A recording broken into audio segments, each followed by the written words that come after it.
नमस्ते। आज के इस खास विश्लेषण में हम एक ऐसे टॉपिक पर चर्चा करने वाले हैं जिसने पूरे बाजार में हलचल मचा दी है। जी हां, टाटा स्टील। 28 अप्रैल 2026 तक के आंकड़ों पर अगर हम नजर डालें तो इस कंपनी ने जो मोमेंटम दिखाया है ना, वो सच में हैरान करने वाला है। तो चलिए बिना किसी देरी के सीधे इस कमाल के सफर को डिकोड करते हैं। तो आइए सबसे पहले सीधे उन हेडलाइन नंबर्स पर छलांग लगाते हैं जो आज बाजार में हर तरफ छाए हुए हैं। बिना किसी औपचारिकता के सीधे डेटा पर आते हैं क्योंकि ये नंबर्स खुद चीख चीख कर अपनी कहानी बता रहे हैं। 50%। जी हां, आपने बिल्कुल सही सुना।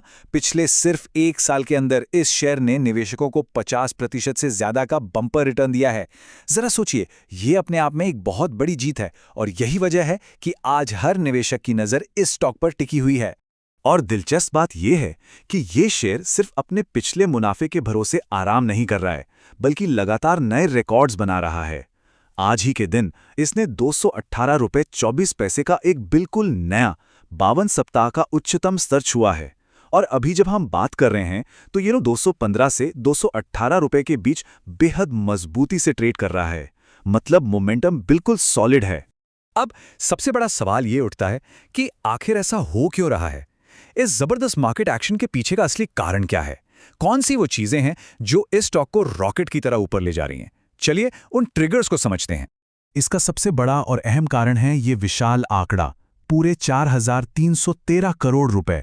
दरअसल ओडिशा हाईकोर्ट ने सुकिंदा क्रोमाइट ब्लॉक माइनिंग से जुड़े इस भारी भरकम डिमांड नोटिस को पूरी तरह रद्द कर दिया है। टाटा स्टील के लिए ये कोई छोटी मोटी नहीं, बल्कि एक बहुत बड़ी कानूनी जीत है। इससे कंपनी को जो वित्तीय राहत मिली है, उसका सीधा असर आप शेयर की कीमतों पर देख सकते हैं। लेकिन बात सिर्फ कानूनी जीत तक सीमित नहीं है। कॉर्पोरेट मोर्चे पर भी कंपनी लगातार आक्रामक रुख अपना रही है।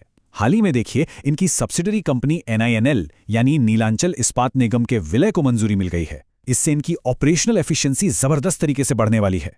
इसके अलावा लुधियाना में एक बिल्कुल नई फैसिलिटी शुरू हुई है और कंपनी अपनी घरेलू उत्पादन क्षमता को बढ़ाकर 27.35 मिलियन टन तक ले जा रही है। साफ शब्दों में कहें तो कंपनी अपने रास्ते की हर रुकावट को तेजी से हटा रही है और पूरी ताकत से अपना विस्तार कर रही है। अब जब कंपनी इतना शानदार प्रदर्शन कर रही हो तो ये जानना बहुत दिलचस्प हो जाता है कि बाजार के बड़े दिग्गज और एक्सपर्ट्स इस बारे में क्या सोच रहे हैं। चलिए देखते हैं कि बड़े ब्रोकरेज हाउस के टारगेट्स मौजूदा हकीकत के सामने कहां टिकते हैं। इस डेटा में जो सबसे कमाल की बात है ना, वो ये है कि 4 में से 3 बड़े ब्रोकरेज के टारगेट प्राइस को तो ये स्टॉक पहले ही चकनाचूर कर चुका है। जी हां, जरा ध्यान दीजिए। HSBC का टारगेट था 215, मॉर्गन स्टैनली का 200 और एक्सिस सिक्योरिटीज का 195। और मजे की बात यह है कि ये तीनों ही अचीव हो चुके हैं। फिलहाल सिर्फ आनंद राठी का 240 रुपए का बाय टारगेट अचीव होना बाकी है। सच कहे तो इस शेयर की हालिया रफ्तार ने बाजार के बड़े बड़े जानकारों के अनुमानों को भी बहुत पीछे छोड़ दिया है। तो ये तो रही टारगेट्स की बात, लेकिन क्या इस तेजी के पीछे कोई ठोस आधार है?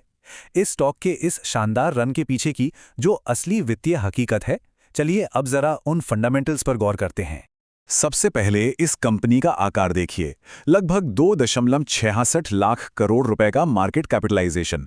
ये कोई मामूली आंकड़ा नहीं है, ये इसका मैसिव लार्ज कैप फुटप्रिंट है। शेयर बाजार में एक मार्केट जायंट के रूप में कंपनी की ये विशालता और स्थिरता इस मौजूदा मोमेंटम को एक बहुत ही मजबूत आधार देती है। यानी ये कोई रातों रात चर्चा में आई कंपनी नहीं है, बल्कि एक मजबूत नींव वाली कंपनी है। अगर हम इसके वैल्यूएशन मैट्रिक्स की बात करें तो वो भी काफी बैलेंस नजर आते हैं। इसका PE रेशियो 18.28 है, जिसे इस सेक्टर के हिसाब से बिल्कुल संतुलित माना जाता है। और एक और अच्छी बात, लगभग 1.71% का dividend yield long term holders के लिए एक बेहतरीन नियमित आय का विकल्प भी देता है। मतलब ग्रोथ के साथ साथ पैसिव इनकम का भी फायदा। इन सब मजबूत आंकड़ों के बाद अब थोड़ा आगे की सोचते हैं।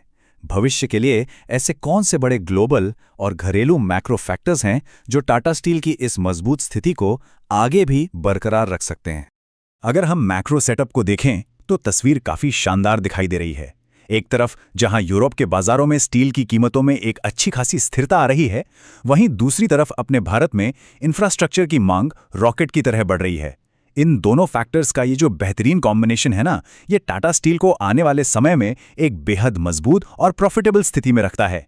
हालांकि यहाँ ये याद दिलाना भी बहुत जरूरी है कि शेयर बाजार में किए गए सभी निवेश स्वाभाविक रूप से जोखिमों के अधीन होते हैं। इसलिए किसी भी तरह का निवेश करने से पहले अपने पेशेवर वित्तीय सलाहकार से सलाह लेना हमेशा सबसे सही कदम होता है। हमारा काम सिर्फ उपलब्ध डेटा और तथ्यों का निष्पक्ष रूप से विश्लेषण करना है। तो कुल मिलाकर हमने मजबूत फंडामेंटल्स, शानदार ट्रिगर्स और इसके पॉजिटिव मैक्रो आउटलुक को समझ लिया। कंपनी लगभग हर मोर्चे पर अच्छा कर रही है, लेकिन अब एक बड़ा और दिलचस्प सवाल सामने आता है। क्या इस स्टॉक की भविष्य की दिशा को पूरी तरह से डिकोड करने के लिए हमें इसके टेक्निकल इंडिकेटर्स जैसे कि RSI और मूविंग एवरेजेस में गहराई से उतरने की जरूरत है? क्या इसके टेक्निकल चार्ट्स भी इस लंबी तेजी की गवाही दे रहे हैं? ये निश्चित रूप से विचार करने लायक एक बड़ा सवाल है। आज के इस विश्लेषण में हमारे साथ जुड़ने के लिए बहुत बहुत धन्यवाद। सीखते रहें और बाजार के ट्रेंड्स पर नजर बनाए रखें।